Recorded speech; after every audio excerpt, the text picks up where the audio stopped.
Bismillahirrahmanirrahim. Assalamualaikum warahmatullahi wabarakatuh. Hai halo, apa kabar anak-anakku sekalian? Semoga kalian sehat selalu dan dalam lindungan Allah Subhanahu wa taala.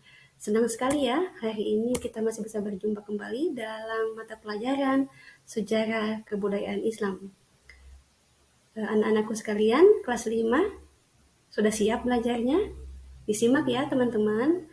Hari ini kita akan belajar tentang upaya Nabi Muhammad SAW membina masyarakat Madinah. Oke, sebelum materinya dimulai, Ibu akan bertanya terlebih dahulu. Di antara kalian, pernahkah mendengar nama Madinah? Ayo, ada yang tahu tidak? Madinah itu apa? Baiklah, Madinah adalah kota tujuan hijrah Rasulullah SAW. Setelah hijrah, Nabi membangun masyarakat Madinah menjadi masyarakat yang taat beribadah, cinta ilmu, penuh persaudaraan dan kasih sayang, sejahtera, adil dan makmur.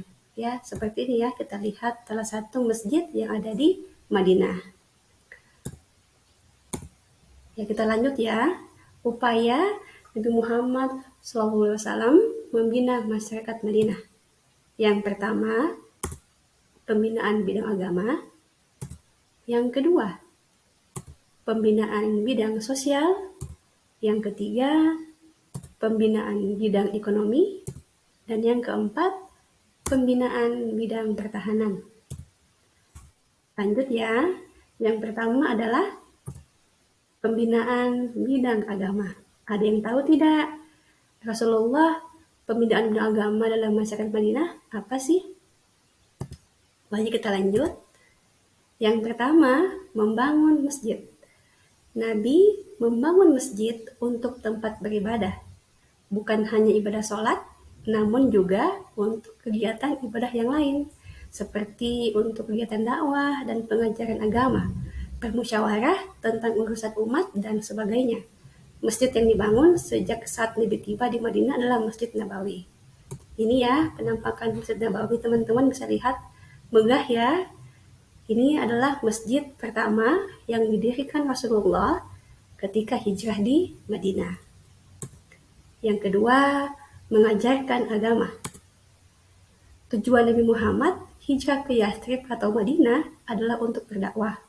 Untuk itu, sesampainya di Yathrib, beliau menyampaikan dan mengajarkan agama Islam kepada umat manusia. Kegiatan pengajaran ini dilakukan oleh Rasulullah dan para sahabat. Kegiatan ini dipusatkan di masjid dan di rumah-rumah penduduk. Kita lanjut di bagian 2. Ada yang masih ingat bagian 2 itu apa? Ya, pintar, yaitu tentang pembinaan bidang sosial. Untuk pembinaan bidang sosial, itu ada satu, mempersaudarakan kaum muhajirin dan ansor. Ada yang tahu tidak apa bedanya kaum muhajirin dan kaum ansor? Ya, kalau kaum muhajirin ialah kaum yang ikut dengan Nabi hijrah dari Mekah ke Madinah. Sedangkan kaum ansor adalah penduduk asli Madinah yang sudah menunggu kedatangan Nabi untuk hijrah ke Madinah. Yang kedua, yaitu berdakwah yang dihadiri oleh kaum muhajirin dan kaum ansor. Yang ketiga, berbuat adil dan tidak membedakan status sosial seseorang.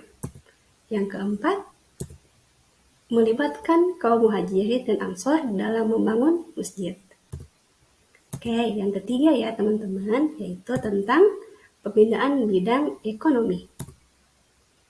Yang pertama adalah adanya praktik muzaroah dan muhabarah.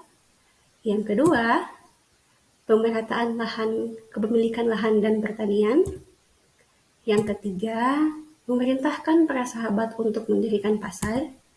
Yang keempat, mendirikan baitul mal dan mengatur distribusi pembagian zakat, infak, dan sedekah. Yang kelima, menerapkan pajak bagi penduduk Yahudi sebesar 1 dirham per tahun bagi setiap laki-laki dewasa. Rasulullah juga menerapkan biaya masuk bagi barang yang datang dari luar Madinah. Yang keempat, pembinaan bidang pertahanan.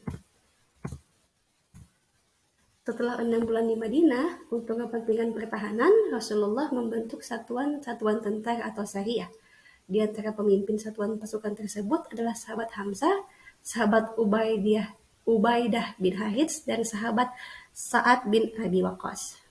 Seperti ini ya teman-teman ilustrasinya, pembinaan dalam bidang pertahanan dengan Rasulullah membentuk satuan tentara ya. Oke, sekarang kita masuk di rangkuman. Teman-teman bisa merangkum tidak apa yang sudah kita bahas tadi?